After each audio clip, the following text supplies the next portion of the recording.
नमस्ते और स्वागत है।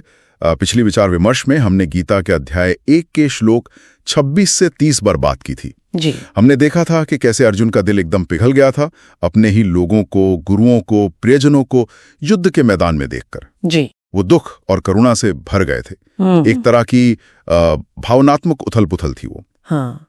आज हम इससे आगे बढ़ रहे हैं श्लोक 31 से 35 की ओर, और यहाँ अर्जुन का जो अंदरूनी संघर्ष है वो और भी गहरा होता जाता है। अब वो सिर्फ युद्ध पर नहीं बल्कि जीत, राजपाट, सुख, यहाँ तक कि जीवन के असली मायने पर ही सवाल उठा रहे हैं। तो चलिए इन श्लोकों को थोड़ा और करीब से देखते हैं, उनकी परतों को खोलते हैं। मैं श्लोक पढ़ूंगा और फिर हम उसके मतलब और उसके गहरे अर्थों पर चर्चा करेंगे। तो पहला श्लोक संख्या 31, न कांक्षे विजयम कृष्ण न च राज्यम सुखानी च किम नो राज्यन गोविंद किम भोगे जीविते नवा। इसका मतलब है, हे कृष्ण, मुझे ना तो जीत चाहिए, ना राज्य और ना ही सुख।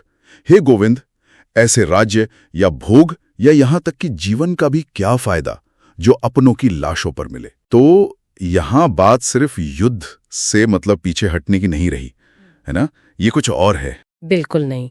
ये बहुत ही, आप कह सकती हैं, महत्वपूर्ण मोड़ है। अर्जुन यहाँ सिर्फ हिंसा से नहीं कतरा रहे हैं, वो उस जीत के फल को ही, मतलब जो नतीजा है राज्य, सुख वगैरह, उसको ही बेमानी बता रहे हैं। ये दिखाता है कि उनकी नजर में रिश्तों की कीमत बहुत ज्यादा है, किसी भी सांसारिक लाभ से कहीं ज्यादा। वो पूरे लक्ष्य पे ही सवाल उठा रहे हैं। सही कहा। और ये सवाल फिर और भी गहरा हो जाता है जब वो सोचते हैं कि अच्छा, ये राज्य और सुख चाहिए भी किसके लिए। श्लोक 32 इसी तरफ इशारा करता है। देखिए, येषा मर्थे कांक्षितम नो राज्यम भोगा सुखानी च तेई में वस्थता युद्धे प्राणान त्यक्त्वा धनानि च। यानी जिनके लिए हमें ये राज्य चाहिए, ये भोग और सुख चाहिए, अरे वही लोग तो यहाँ मैदान में खड़े हैं अपनी जान और अपना सब कुछ, धन दौलत सब दांव पर लगाकर।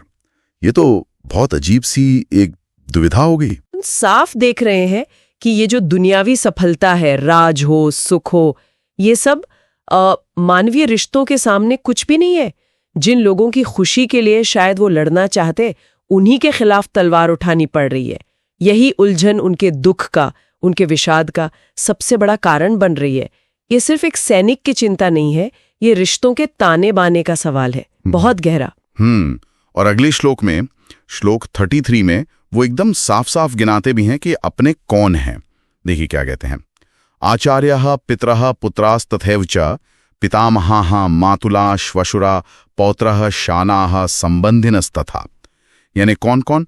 गुरु हैं, पिता हैं, बेटे हैं, दादा हैं, मामा, ससुर, पोते, साले और दूसरे सारे रिश्तेदार।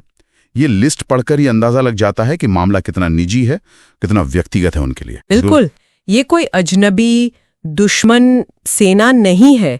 ये वो लोग हैं जिनसे अर्जुन का खून का रिश्ता है, सम्मान का रिश्ता है, प्यार का रिश्ता है। उनके गुरु, भीष्म पितामह जैसे लोग, उनके भाई, सब। इससे युद्ध की भयानकता और जो व्यक्तिगत नुकसान होने वाला है उसका एहसास कई गुना बढ़ जाता है। ये सिर्फ नंबर्स नहीं है, ये अपने लोग हैं।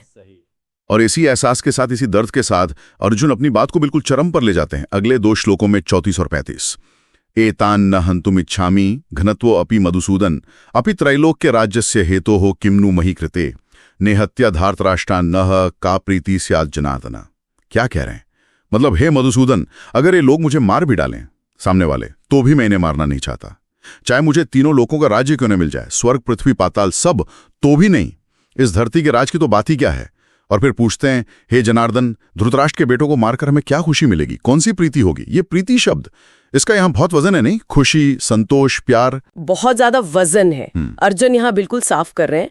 वो कह रहे हैं कि भौतिक लाभ, दुनियावी फायदा, चाहे वो कितना ही बड़ा क्यों ना हो, तीनों लोकों का राज, इससे बड़ा क्या होगा? वो भी नैतिक संतुष्टि और जो भावनात्मक जुड़ाव है, उसके सामने कुछ नहीं है। उनका तर्क एकदम सीधा है। ऐसी जीत जिससे अपने ही खत्म हो जाए, वो अंदर से कोई सच्ची खुशी, कोई सुकून, कोई वो जिसे प्रीति कह रहे हैं, वो नहीं दे सकते। ये असल में नफा नुकसान का एक अलग ही हिसाब किताब है, जहां भावनाएं और सिद्धांत वो दुनियावी चीजों पर भारी पड़ रहे हैं। तो अगर हम इन सब श्लोकों को एक साथ देखें तो क्या बात उभर कर आती है? अर्जुन सिर्फ मैदान छोड़ने की बात नहीं कर रहे। ऐसा नहीं है कि वो डर गए, बल्कि वो तो जीत के मतलब पर, सुख के आधार पर और जीवन में रिश्तों की असली कीमत क्या है, इस पर एक बहुत गहरा सवाल खड़ा कर रहे हैं। हाँ बिल्कुल, ये सिर्फ एक योद्धा का डर या हिचकिचाहट नहीं समझनी चाहिए। ये कर्तव्य यानी धर्म और निजी रिश्तों के बीच का टकराव है। दुनियावी फायदे और अंदरूनी उसूलों यानी नैतिक सिद्धांतों के बीच का एक जबरदस्त संघर्ष है। और ये दिखाता है कि इंसान के लिए, कम से कम अर्जुन जैसे इंसान के लिए, नैतिक मूल्य और ये जो भावनात्मक जुड़ाव है, ये कितने गहरे हो सकते हैं। शायद किसी भी बाहरी उपलब्धि से, किसी भी जीत से ज्यादा महत्वपूर्ण।